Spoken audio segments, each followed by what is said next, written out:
नमस्कार, Om Sairam. Thetis coaching classes मध्ये पुन्हा एकदा आपलं स्वागत आहे. शिर्डी येथून प्रसाद थेटे. तुम्हाला सर्वांना सांगण्यात खूप आनंद वाटतो की आम्ही एक अनोखा उपक्रम केलेला आहे. आमच्या सर्व विद्यार्थ्यांचे 10वीचे बोर्डाचे सर्व विषय तोंडपाठ झालेले आहे. हा चमत्कार नसून ही थेटिस कोचिंग क्लासेसची मेहनत आहे आणि ती मेहनत 500 ते 600 टेस्ट, त्यानंतर 300 ते 400 प्रेझेंटेशन, एक टॉपिक कमीत कमी 100 ते 125 वेळेस रिपीट करून आणि पुन्हा एकदा या महिन्यात रिपीट करायचं काम चाललेलं आहे. तर आपण एक छोटासा डेमो बघूया. मॉर्निंग एव्हरीवन, आज आम्ही तुम्हाला भूगोलचे प्रवाह तालिका सांगणार आहोत. धडा पहिला क्षेत्र बेट, पेज नंबर 1. धडा दुसरा स्थान व विस्तार, पेज नंबर 9. भारताचे स्थान व विस्तार, ब्राझीलचे स्थान व विस्तार, भारताची ऐतिहासिक पार्श्वभूमी, ब्राझीलची ऐतिहासिक पार्श्वभूमी. धडा तिसरा प्राकृतिक रचना व जलप्रणाली, पेज नंबर 40.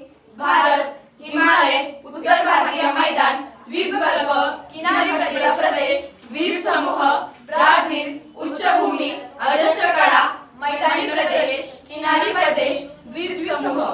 ब्राझीलची जलप्रणाली, भारताची जलप्रणाली. धडा चौथा हवामान, पेज नंबर 25. भारताचे हवामान, ब्राझीलचे हवामान. धडा पाचवा नैसर्गिक वनस्पती व प्राणी, पेज नंबर 32. भारताची वनस्पती, ब्राझीलची वनस्पती, भारताची वन्यजीवन, ब्राझीलचे वन्यजीवन. 6वा लोकसंख्या, पेज नंबर 38. भारताची लोकसंख्या, ब्राझीलची लोकसंख्या. धडा 7वा मानवी वस्ती, पेज नंबर 46.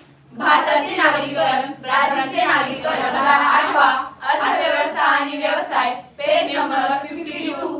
शेती, खाणकाम, मासेमारी, भारतातील शेती, खाणकाम, मासेमारी. ब्राझीलमधील उद्योग, भारतामधील उद्योग, व्यापार. 9वा पर्यटन, वाहतूक आणि संदेशवहन, पेज नंबर 61.